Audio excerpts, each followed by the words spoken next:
الحمد للہ وکفا والصلاة والسلام علی عباده الذین اصطفى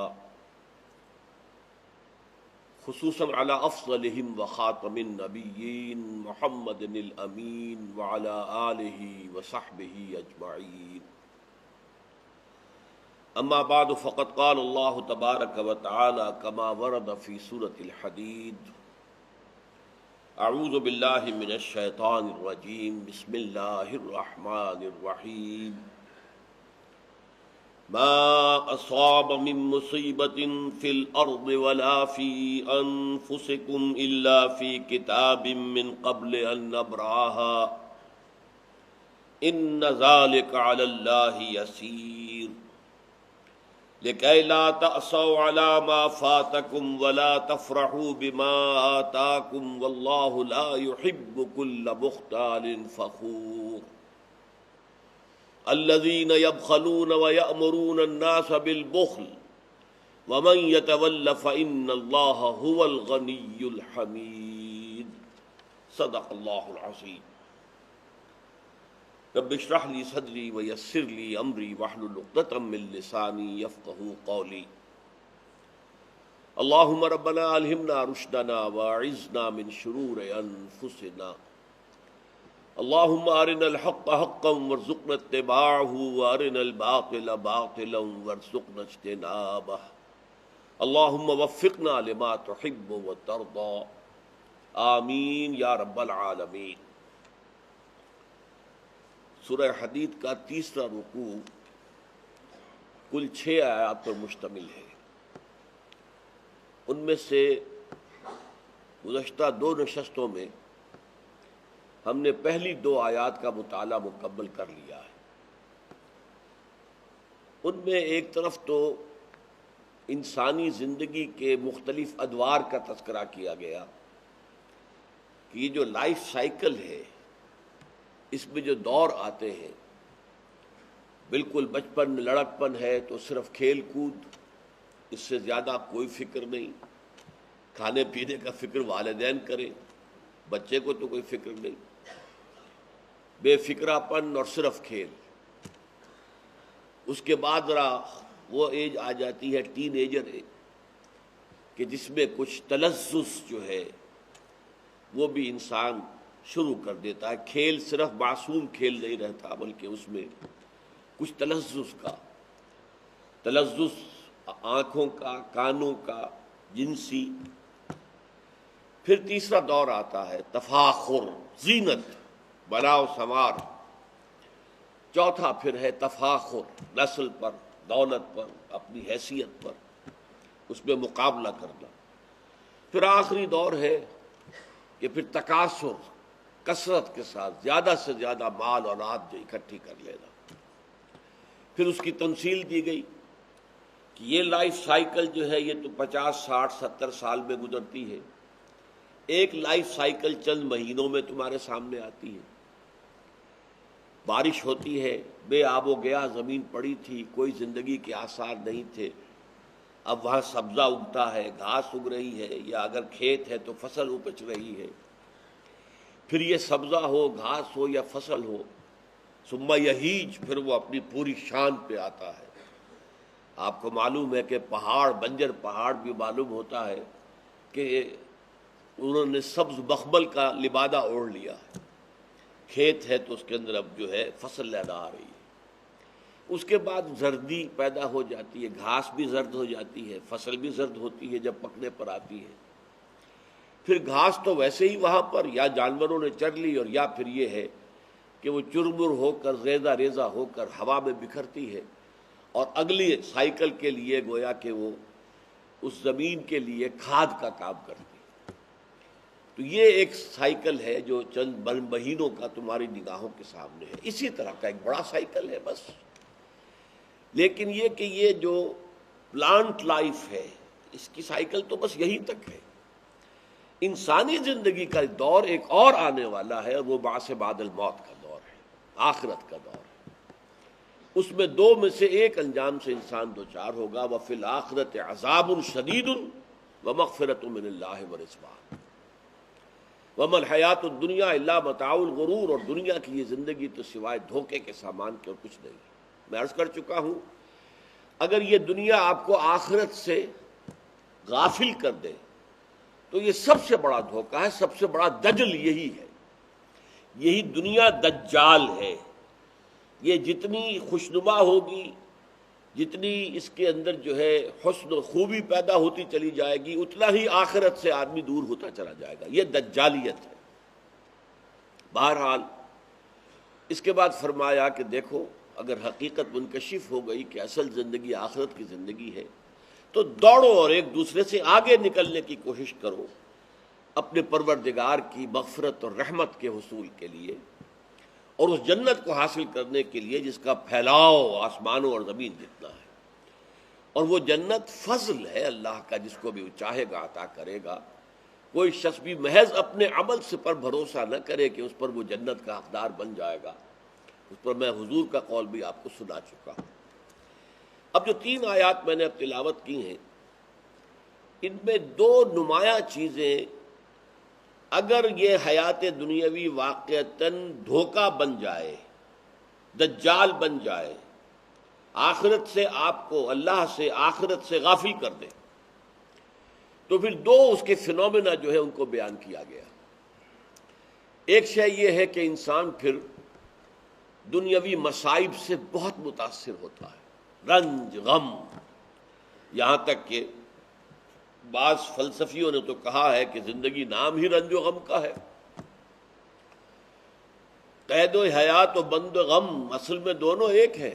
موت سے پہلے آدمی غم سے نجات پائے کیوں؟ غم ہی غم، غم ہی غم۔ گوتم بدھ کا فلسفہ ہے سروم دکھم، آل از پین، آل از سفرنگ۔ یہ غم ہے، اور انسان کو قدم قدم پر طرح طرح کی مصیبتوں کا سامنا پیش آتا ہے، جس سے وہ متاثر ہو جاتا ہے، مایوس ہو جاتا ہے۔ اور ایک دوسری بات یہ کہ دنیا جب انسان کا مطلوب و مقصود بن جاتی ہے تو پھر دولت جو ہے انسان کو بہت عزیز ہوتی ہے، اسی لیے کہ اس کی بنا پر اس کی عزت زیادہ دنیا میں ہوتی ہے۔ عام طور پر آپ دیکھیں گے جس کے پاس دولت زیادہ اس کی عزت زیادہ ہے۔ جو معاشرہ جو ہے آخرت سے غافل ہو گیا ہو، وہاں عزت کا، شرافت کا معیار دولت ہو جاتی ہے۔ یہ کوئی نہیں دیکھتا کہ یہ دولت حلال ذریعے سے کمائی گئی یا حرام ذریعے سے، یہ ہیروئن کے ذریعے سے کمائی گئی، بلیک مارکیٹنگ کے ذریعے سے کمائی گئی، جوئے سے کمائی گئی، کس چیز سے کمائی گئی، یہ کوئی نہیں دیکھتا۔ دولت، اس کا ایک نتیجہ نکلتا ہے بخل، اور یہ بخل جو ہے یہ ضد ہے اس بات کی جو اس صورت میں شروع سے چلی آ رہی ہے۔ آمنوا باللہ ورسولہ وانفقوا مما جعلکم مستخلفین فیہ۔ وہاں تو 2 ہی تقاضے آئے تھے، ایمان لاؤ اللہ پر، اس کے رسول پر جیسے کہ ایمان کا حق ہے، اور خرچ کر دو، لگا دو، کھپا دو ہر اس شے میں سے جو اللہ نے تمہیں جس میں خلافت عطا کی ہے۔ تو اس کی ضد ہے بخل۔ جب دنیا مطلوب ہو جائے گی تو پھر بخل جو ہے یہ اس کا لازمی تقاضا ہے۔ اب یہ پڑھیے، فرمایا ما اصاب من مصیبت، اصابہ یصیبو کے معنی کوئی چیز جو واقع ہو رہی ہو، پڑ رہی ہو، اور اپنے اصل کے اعتبار سے ہر حادثہ، ہر نیا واقعہ وہ مصیبت ہے، چاہے وہ خوشی کا باعث ہو اور چاہے رنج کا باعث ہو۔ ہمارے استعمال میں وہ لفظ مصیبت جو ہے وہ تکلیف کے لیے ہے، مصیبت آ گئی ہے، بڑی مصیبت آن پڑی ہے، مصیبت، لیکن لفظی طور پر سمجھ لیجئے اصابہ یصیبو، واقع ہو جانے والی شے، مصیبت جو شے بھی واقع ہو رہی ہے وہ آپ کے لیے خوشی کا باعث ہے، مسرت کا باعث ہے، یا رنج اور غم کا باعث ہے۔ اسی سے لفظ بنا اصابت رائے، رائے کا صحیح جگہ پر پہنچ جانا، اصابت رائے، فلاں شخص میں بڑی اصابت رائے۔ اب یہاں پہ مصیبت اس معنی میں نہیں ہے، تکلیف اور رنج کے معنی میں۔ اسی معنی میں کہتے ہیں مجتہد۔ مجتہد وہ ہے، وہ فقیہ، وہ عالم دین جو اپنا پورا زور لگاتا ہے خلوص نیت سے کسی نئے مسئلے کے ضمن میں شریعت کا حکم کیا ہوگا۔ حضور کے زمانے میں یہ صورت پیش نہیں آئی تھی، لہذا ہمیں حدیث میں، قرآن میں تو وہ بات ملتی نہیں، کیا کریں؟ پھر کوشش کرو، اس کا نام ہے اجتہاد۔ کوشش کرنا خلوص نیت کے ساتھ، اپنی نیت میں کوئی جو ہے کجی نہ ہو، کوئی زیغ نہ ہو، کوئی ٹیڑھ نہ ہو، آدمی پوری کوشش کرے کہ صحیح رائے تک پہنچ جاؤں، اسے ہم مجتہد کہتے ہیں۔ اب مجتہد مصیب بھی ہو سکتا ہے، مخطی بھی ہو سکتا ہے۔ مصیب وہ ہے جو صحیح رائے تک پہنچ گیا، اور مخطی وہ ہے جس نے اپنے پورے خلوص کے باوجود جو رائے قائم کی ہے وہ غلط ہے۔ تو فرمایا گیا ہے کہ مجتہد مصیب جو ہے اسے دوہرا اجر ملتا ہے، اور مجتہد مخطی کو اکیرا اجر ملتا، اجر ملے گا اس کے کہ اس نے پوری نیک نیتی سے، پورے خلوص و اخلاص سے پوری محنت کی، اپنی پوری علمی صلاحیت جو بھی اللہ نے استدلال کی اس کے اندر قوت رکھی ہے، استخراج استنباط کی صلاحیت دی، اس نے بھرپور طور پر استعمال کیا ہے، لہذا اس کی اجرت تو ملے گی۔ تو مجتہد مخطی جو ہے اسے بھی اکیرا اجر ہے، لیکن مجتہد مصیب جو اصابت رائے والا ہے، صحیح رائے پر پہنچ گیا ہے، وہ گویا کہ اس کو دوہرا اجر ہے۔ لیکن جیسا کہ میں نے عرض کیا، اردو میں استعمال میں ہم اس لفظ کو مصیبت ہم کہتے ہیں وہ جو تکلیف دہ امر ہے، جو کوئی بہت ہی ہمارے لیے باعث رنج و غم بن گیا ہے، لیکن یہاں اس کو آپ وسیع تر معنی میں لیں، ما اصاب من مصیبت فی الارض ولا فی انفسکم، نہیں کوئی حادثہ پیش آتا، نہیں کوئی واقعہ پیش آتا، نہ ہی کوئی تکلیف دہ صورتحال پیدا ہوتی ہے، نہ زمین میں نہ تمہاری جانوں میں۔ زمین میں جسے ہم مصائب کہتے ہیں، فلاں جگہ جو ہے ایک سیلاب آ گیا، یا فی انفسکم، اچانک معلوم ہوا کہ مجھے تو کینسر ہو چکا ہے، اور کینسر بھی اتنا پھیل چکا ہے کہ وہ تو جڑیں کئی جگہ اس نے اپنی اور بھی قائم کر لی، اب ایک مصیبت اچانک آ گئی۔ تو فرمایا ما اصاب من مصیبت، نہیں پڑتی کوئی پڑھنے والی، چاہے وہ خوشی کی بات ہو چاہے مصیبت کی ہو، لیکن انسان متاثر زیادہ ہوتا ہے مصیبت دوسرے معنی میں، تکلیف دہ بات سے، خوشی والی بات سے زیادہ متاثر نہیں ہوتا، متاثر ہوتا ہے تکلیف دہ امر سے۔ ما اصاب من مصیبت فی الارض ولا فی انفسکم، زمین میں زلزلہ، سیلاب، تمہاری جان میں کوئی بیماری، کوئی حادثہ اچانک ہو گیا، ٹانگ ٹوٹ گئی، کچھ اور ہو گیا، غسل خانے میں پھسل گئے، کولے کی ہڈی ٹوٹ گئی، اب جو بھی آتا ہے تمہاری جان میں، یا کوئی کینسر ڈائگنوز ہو گیا، الا فی کتاب من قبل ان نبرأہ، یہ سب کچھ ایک کتاب میں درج موجود ہے اس سے پہلے کہ ہم اسے ظاہر کریں۔ یعنی تمہارے لیے وہ حادثہ ہے، تمہارے لیے وہ اچانک آنے والی بات ہے، اللہ کے علم قدیم میں تو ہمیشہ سے موجود تھا۔ وہ اللہ کا علم قدیم جو ہے وہ ایک کتاب کے مانند ہے، اسے کتاب مبین بھی کہا گیا ہے، امام مبین بھی کہا گیا ہے، وہ کتاب جس میں اللہ تعالیٰ کا علم جو ہے وہ اللہ کے علم میں، آج جو واقعہ ہو رہا ہے ہمیشہ سے اللہ کے علم میں تھا۔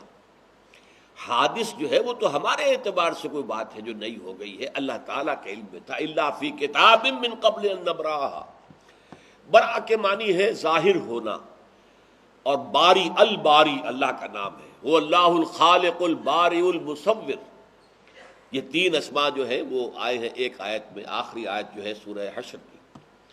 اور برا کے معنی علیحدہ ہو جانا بھی ہے، علیحدہ ہو جانے سے بنا برات، برات من اللہ ورسولہ، بریت کا اظہار کرنا، میں بالکل اس معاملے میں بری ہوں، میرا اس سے کوئی تعلق نہیں ہے، میں علیحدہ ہوں۔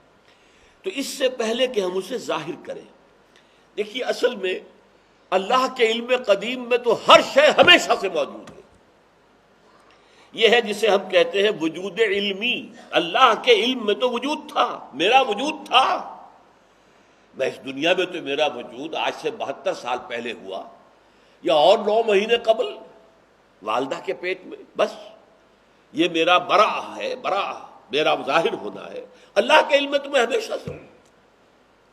اس پر ایک شعر کہا ہے اقبال نے، اس کے فلسفے کے بہت اونچے اشعار میں سے ہے، بضمیرت آرمیدم تو بے جوش خود نمائی، بکنارہ برفگندی در آبدار خود را۔ دیکھیے جیسے مثال دی ہے، سیپ ہوتی ہے سمندر میں، اور سیپ میں موتی پروان چڑھ رہا ہے، سیپ بند ہے، موتی پروان چڑھ رہا ہے، سیپ بھی ایک لیونگ آرگنزم ہے، اس کے لعاب سے در حقیقت وہ موتی بن رہا ہے۔ جب موتی پوری طرح تیار ہو جاتا ہے تو سیپ کھلتی ہے اور موتی کو باہر پھینک دیتی ہے۔ یہ اصل میں اپنا ظہور کیا ہے اس نے کہ دیکھو میں نے کیا چیز پیدا کی ہے، میری تخلیق کیا ہے، کتنی خوبصورت ہے۔ اسی طریقے سے آپ کو معلوم ہے رحم مادر میں بچہ پرورش پا رہا ہے، ایک وقت آتا ہے کہ وہ رحم اسے باہر پھینک دیتا ہے، وہاں پر ظاہر ہوا یہ تخلیق ہے۔ اس لیے علامہ اقبال نے جو فلسفیانہ باتیں کی ہے پردے کے بارے میں، اس میں یہ ہے کہ خلاق جو ہے اللہ، وہ پردوں میں چھپا ہوا ہے۔ انسانوں میں عورت ہے جو خلاق ہے، تخلیق اس کے اندر ہوتی ہے، ایک نیا انسان اس کے اندر پروان چڑھتا ہے۔ تو جیسے وہ خلاق پردوں میں ہے، عورت کو بھی پردے میں رہنا چاہیے۔ تخلیق جو ہے در حقیقت اس کا تقاضا یہ ہے کہ خالق یا خلاق جو ہے پردے میں رہے، جیسے وہ پردہ غیب کے اندر ہے، اس کے جو بھی مظاہر ہیں نظر آ رہے ہیں، اسی طریقے سے عورت جو ہے در حقیقت اسے بھی پردے میں ہونا چاہیے۔ اس کے اسم کے اندر انسان پروان چڑھتا ہے، کیسا موتی ہے جو برآمد ہوتا ہے، کس قدر خوبصورت وہ شکل لے کر بچہ اس دنیا میں آتا ہے۔ تو ما اصاب من مصیبت فی الارض ولا فی انفسکم الا فی کتاب من قبل ان نبرأها۔ شعر کا ترجمہ میں نے نہیں کیا، بھول گیا۔ اے اللہ، میں تو تیرے علم میں ضمیرت، تیرے اندر میں بڑے آرام سے میری گزر ہو رہی تھی، نہ کوئی تکلیف، نہ مصیبت، نہ کھانے کی ضرورت، نہ پینے، میں تیرے علم میں تو ہمیشہ سے تھا، بس ضمیرت آرمیدم، آرام کر رہا تھا تیرے میں علم کے اندر۔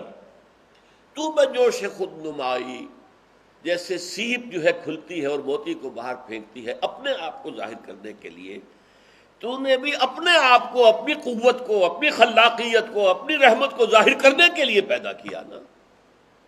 تو بجوش خود نمائی، اپنے آپ کو ظاہر کرنے کے جوش میں، باکنارہ پر فگندی در آبدار خدرا، جیسے سیپ جو ہے اپنے موتی کو باہر پھینکتا ہے، ایسے ہی تو نے ہمیں پیدا کیا۔ بہرحال یہ بڑی دور کی بات ہے، لیکن بات بہت خوبصورت بات ہے، اور اس کا ہماری جو ابتدائی بحثیں تھیں سورہ مبارکہ کی، اس سے تعلق ہے۔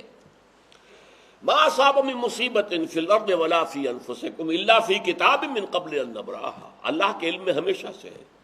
ان ذلک علی اللہ یسیر، اور یہ اللہ کے لیے بہت آسان ہے۔ تم تصور نہیں کر سکتے علم قدیم کا کہ ہمیشہ سے ہر شے کا اللہ کے علم کے اندر وجود ہے اور تھا، رہے گا۔ تم تو تصور نہیں کر سکتے۔ جیسا کہ میں نے کہا تھا، اللہ کی صفات کی وسعت کیا ہے اس کو ہم جان ہی نہیں سکتے۔ ہم یہ تو کہہ سکتے ہیں اللہ کل شیء قدیر، کتنا قادر ہے یہ تو ہم نہیں جان سکتے۔ وہ ہر شے کا عالم ہے، کتنا عالم ہے، کیسے ہمارے پاس ترازو ہے جس میں سونا جو ہے وہ تولا جا سکتا ہے، چاندی تولی جا سکتی ہے، ماشے تولے، اس میں وہ ٹنوں کیسے وزن تولیں گے آپ، جو اللہ کی قدرت اور اللہ کے علم کا ہے۔ تو ان ذالک علی اللہ یسیر، یہ اللہ پر آسان ہے۔ اس علم کا نتیجہ کیا نکلنا چاہیے، یہ ہے اب بات۔ لیکن لا تاسوا علی ما فاتکم، تاکہ تم افسوس نہ کیا کرو اس پر جو تم سے چھوٹ جائے، جاتا رہے۔ یہ فوتیدگی کا لفظ ہم استعمال کرتے ہیں، نکل جانا، چلے جانا۔ جیسے کوئی آپ کا عزیز فوت ہو گیا، یا کوئی موقع آپ کے ہاتھ سے نکل گیا، ہو بڑا افسوس ہے، بڑا رنج ہے، تاریخ نکل گئی، میں درخواست نہیں دے سکا، کسی جگہ میں پہنچ نہیں سکا، بس اس وجہ سے محروم رہ گیا۔ اب رنج کا، غم کا پہاڑ ہے۔ لا تاسوا علی ما فاتکم، افسوس نہ کیا کرو، یہ یوں ہی تو نہیں ہو گیا، اللہ کے علم قدیم میں یہ لکھا ہوا تھا، یہ یوں ہی ہونا تھا۔ تمہارے لیے جو ہے اس پر افسوس اور رنج کرنا گویا کہ اللہ سے محجوبیت کی دلیل ہے، اللہ کی معرفت تمہیں حاصل نہیں ہے۔ کہ لا تاسوا علی ما فاتکم ولا تفرحوا بما آتاکم، اور جو کچھ اللہ تمہیں دے دے اس پر خوشیاں نہ منایا کرو۔ اس لیے اب یہ ہے اصل معاملہ، ایمان جو ہے اللہ پر، اور یقین اس بات کا جو کچھ ہو رہا ہے اللہ کے اذن سے ہو رہا ہے، اور یقین اس بات کا جو کچھ اللہ کر رہا ہے اس میں خیر ہے، بیدک الخیر۔ چاہے مجھے ایک بات ابھی ناگوار گزری ہے، مجھے تکلیف پہنچی ہے، اللہ کے اسکیم میں، the higher level scheme of things, divine scheme of things کے اندر اس میں کوئی نہ کوئی خیر ہے، تم جانتے نہیں ہو۔ اس کو کھولا گیا۔ پہلی بات تو یہ ہے کہ تمہیں خوشی ملے، راحت ملے، مسرت ملے، یا کوئی غم ہو یا رنج ہو یا دکھ ہو، دونوں حالتیں برابر ہیں، اس لیے کہ دونوں میں آزمائش ہے۔ کبھی وہ دے کر آزماتا ہے، کبھی چھین کر آزماتا ہے۔ دے کر آزماتا ہے شکر کرتا ہے کہ نہیں، چھین کر آزماتا ہے صبر کرتا ہے یا نہیں۔ عارف جو انسان ہوگا اللہ کو پہچاننے اور جاننے والا، وہ چٹان کے مانند ہوگا، ہوا ادھر سے آئے یا ادھر سے آئے اسے کچھ نہیں کہے گی، اچھی بات آئے بری آئے کوئی پرواہ نہیں اسے اللہ کی طرف سے۔ ما اصاب من مصیبت فی الارض ولا فی انفسکم الا فی کتاب من قبل ان نبرأها۔ یہ مضمون ہم بڑی تفصیل سے پڑھ چکے ہیں سورۃ تغابن میں، وہاں فرمایا تھا دوسرے رکوع کی پہلی آیت، ما اصاب من مصیبت الا باذن اللہ، کوئی مصیبت کوئی تکلیف کوئی پڑھنے والی نہیں پڑتی مگر اللہ کے اذن سے۔ ما اصاب من مصیبت الا باذن اللہ ومن یؤمن باللہ یہدی قلبہ، اور جو اللہ پر ایمان رکھتا ہو اللہ اس کے دل کو ہدایت دے دیتا ہے، ہدایت چٹان کہ ادھر کی ہوا آئے یا ادھر کی آئے اس میں کوئی جنبش نہیں ہوگی۔ جتنا انسان دیکھیے ایک ہوتا ہے فوری طور پر ایک ریفلیکس ایکشن کی حد تک متاثر ہو جانا، یہ تو ہوگا، آپ کا ہاتھ یہاں رکھا ہوا تھا کسی چیز نے کاٹا آپ کا ہاتھ فوراً جو ہے اٹھ کے آ جائے گا، اس میں آپ کے ارادے کو کوئی دخل نہیں، یہ ریفلیکس ایکشن ہے، آپ کی سوچ کو آپ کے ارادے کو کوئی دخل نہیں۔ تو کسی خیر سے عارضی سا فوری سے مسرت ہو جانا اور کسی تکلیف سے عارضی سی فوری سی کوئی اس کا تاثر ہو جائے، یہ خلاف ایمان نہیں۔ لیکن اگر یہ پینڈولم زیادہ حرکت کر رہا ہے، خوشی میں زیادہ ادھر چلا گیا غمی میں زیادہ ادھر چلا گیا، تو جتنا اس پینڈولم کی رینج ہے اتنی ہی آپ خدا سے دور ہیں۔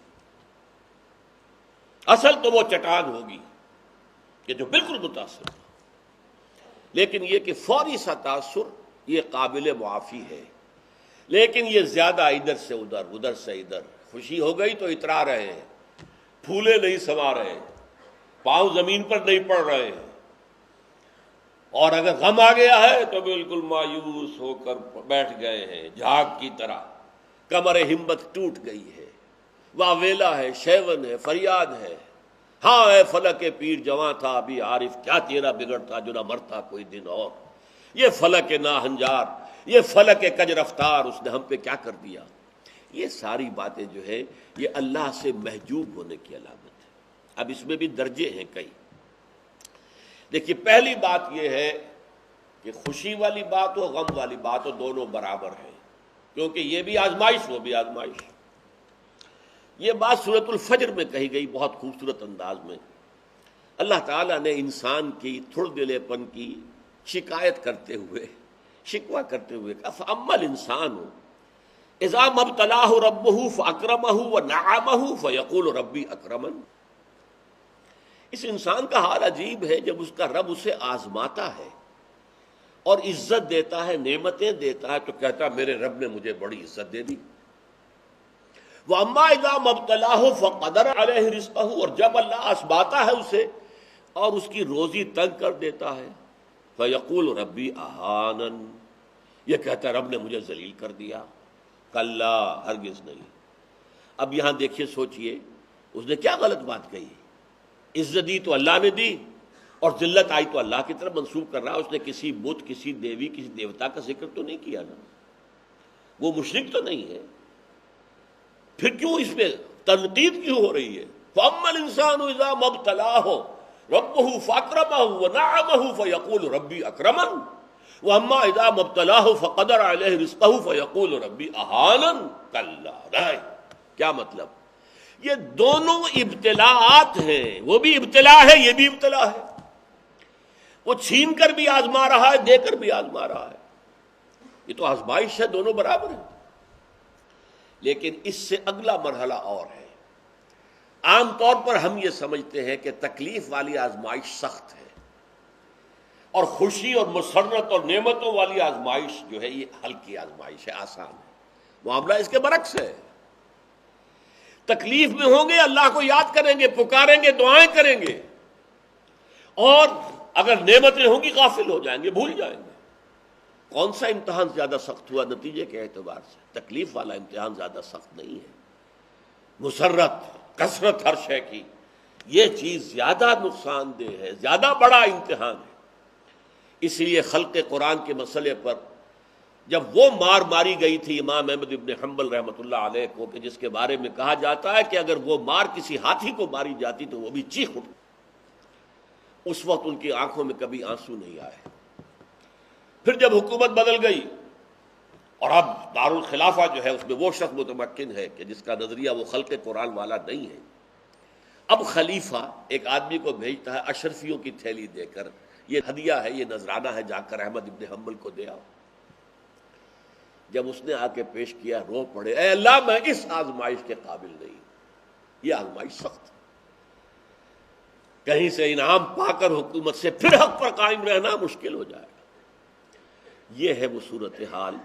ما اصاب من مصیبت فی الارض ولا فی انفسکم الا فی کتاب من قبل ان نبراها ان ذلک علی اللہ یسیر لکہ لا تأسوا علی ما فاتکم ولا تفرحوا بما آتاکم واللہ لا یحب کل مختال فخور۔ اور اللہ تعالیٰ کو شیخی خورے، فخر کرنے والے، اکڑنے والے بالکل پسند نہیں ہے۔ الذین یبخلون ویامرون الناس بالبخل، جو اس حجاب میں آ جاتے ہیں وہ بخل کریں گے۔ دولت ہی سب سے بڑی شے ہے، سنبھال کر رکھو، خرچ کرو گے تو ختم ہو جائے گی، دولت کی بنیاد ختم ہو جائے گی۔ اپنی تجوریوں کو بھر کر رکھو، خالی نہ کرو۔ اور جو شخص خود بخل کرتا ہے وہ دوسروں کو بھی بخل کا مشورہ دیتا ہے، تاکہ اس کے اپنی بخیلی پر بھی پردہ پڑا رہے۔ بھائی کیا کر رہے ہو تم نے، دونوں ہاتھ کھلے چھوڑ دیے ہیں، تمہیں کوئی فکر نہیں ہے، تمہاری اولاد ہے، اس کے ضرورت تقاضے ہوں گے، تمہاری بچیاں ہیں، ان کے ہاتھ پیلے کرنے ہوں گے، کیا تم نے سوچا ہوا ہے؟ وہ مشورہ بھی بخل کا دیں گے تاکہ ان کے اپنے بخل کے اوپر بھی پردہ پڑا رہے۔ یہ وہ کیفیت ہے کہ جو پھر محجوبیت کے اندر پیدا ہوتی ہے، ایک مسائل سے بہت متاثر ہونا، ایک دنیا کی نعمتوں پر فخر کرنا، فرح کہتے ہیں خوشی سے پھولے نہ سمانا۔ یہ دونوں کیفیتیں برابر ہیں گمراہی کی، اور یہ دوسری گمراہی جو ہے یہ فخر کو اور بخل کو جنم دیتی ہے، اور جو خود بخل کو جو پر عمل پیرا ہوگا وہ دوسروں کو بھی بخل ہی کی تلقین کرے گا۔ اب اس میں نوٹ کر لیجئے، میں نے جو چٹان کی بات کہی تھی نا، کہ ادھر کی آندھی آئے ادھر کی آندھی آئے، چٹان کو کچھ نہیں ہوتا۔ اسی کے لیے قرآن میں لفظ نفس مطمئنہ جمع ہوا، مطمئن نفس، ادھر کی آندھی آئے ادھر کی آندھی آئے کوئی پرواہ نہیں۔ قرآن جو مثال دیتا ہے چٹان کے معنی میں، ادھر کی ہوا آئے ادھر کی ہوا آئے، چٹان نہیں ہلتی، نفس مطمئنہ۔ اب دیکھیے وہی صورت ہے سورہ فجر، جس میں وہ دو آیتیں آئی ہیں جن کا میں حوالہ دے چکا ہوں۔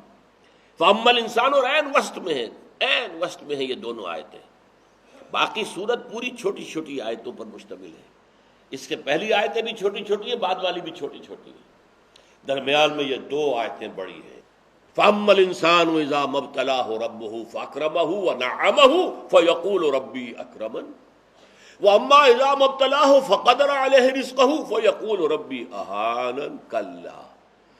اسی کے آخر میں آیا ہے یا ایتھا النفس المطمئنہ ارجعی الی ربک راضیۃ مرضیہ فادخلی فی عبادی وادخلی جنتی۔ اے وہ نفس جو مطمئن رہا، راضی برضائے رب رہا، جو میرے رب کی مرضی ہے میں اس پر راضی ہوں۔ اور ہمارے صوفیہ کہتے ہیں کل میت فی ایدی الغسال، جیسے کہ میت ہوتی ہے غسل دینے والے کے ہاتھ میں، وہ غسل دینے والا ہاتھ اٹھاتا تو میت ہاتھ روک تو نہیں سکتی، وہ اسے کروٹ دلاتا ہے نہلاتے ہوئے تو کروٹ لے لیتا ہے۔ تو جیسے وہ میت ہے نہلانے والے کے ہاتھوں میں، ایسے ہی انسان مشیت ایزدی کے ہاتھوں میں ہو جائے جو میرے رب کو منظور ہے، اور انسان اس مقام تک پہنچ جائے جس کا کہ قرآن مجید میں سورہ بقرہ ہی میں ذکر کیا گیا، عسیٰ ان تکرہوا شیئا وہو خیر لکم وعسیٰ ان تحبوا شیئا وہو شر لکم واللہ یعلم وانتم لا تعلمون۔ دیکھو مسلمانوں، ہو سکتا ہے تمہیں کوئی چیز ناپسند ہو، حالانکہ اسی میں خیر ہو، تم نہیں جانتے کیا چیز چلی آ رہی ہے اس کے پیچھے، اور ہو سکتا ہے کہ تمہیں کسی شے سے محبت ہو اور وہ تمہارے لیے نقصان دہ ہو۔ عسیٰ ان تکرہوا شیئا وہو خیر لکم وعسیٰ ان تحبوا شیئا وہو شر لکم واللہ یعلم وانتم لا تعلمون۔ اللہ جانتا ہے، تم نہیں جانتے۔ اسی لیے جو دعا استخارہ ہے اس کے بارے میں آتا ہے کہ حضور نے ہمیں ایسے تلقین فرمائی جیسے کہ آپ نے ہمیں قرآن سکھایا۔ اے اللہ تیرے ہاتھ میں خیر ہے، اگر تیرے علم میں یہ ہے کہ یہ شے میرے لیے خیر ہے تو اسے میرے لیے آسان کر دے اور میرا دل بھی کھول دے، اور اگر تیرے علم میں یہ ہے، چاہے مجھے کتنی ہی پسند ہے یہ شے، لیکن تیرے علم میں یہ ہے کہ یہ میرے لیے خیر نہیں شر ہے، تو اسے مجھ سے دور کر دے، مجھے اس سے دور کر دے۔ یہ ہے اللہ کے حوالے، تفویض الامر الی اللہ، افوض امری الی اللہ، میں اپنا معاملہ اللہ کے حوالے کرتا ہوں۔ یہ ہے ایمان کی کیفیت جو مطلوب ہے، اور جو محجوبیت ہے وہ یہ ہے تکلیف سے کمر ہمت ٹوٹ گئی، مصیبت آ گئی بیٹھ گئے جھاگ کی طرح، اور اگر خوشی ہو گئی تو اب پاؤں زمین پر نہیں پڑ رہے، وہ پھولے نہیں سما رہے، اور ظاہر بات ہے یہ کردار جو ہوگا یہ دولت کو سنبھال کر رکھے گا، بخل کرے گا اور دوسروں کو بھی بخل کا مشورہ دے گا۔ الذین یبخلون ویامرون الناس بالبخل ومن یتول فإن اللہ هو الغنی الحمید، اور جو یہ سب کچھ جاننے کے باوجود بھی وہ پیٹھ موڑ لے، روگردانی کرے، تو وہ جان لے کہ اللہ تعالیٰ غنی اور حمید ہے، اسے کوئی ضرورت نہیں ہے کہ تم اس کے لیے خرچ کرو، وہ تو خرچ کرو گے تو اپنے لیے کرو گے، اور وہ اپنی ذات میں خود محمود ہے، حمد کی جائے نہ کی جائے وہ ذات ستودہ صفات ہے۔ بارک اللہ لی ولکم فی القرآن العظیم ونفعنی وإیاکم بالآیات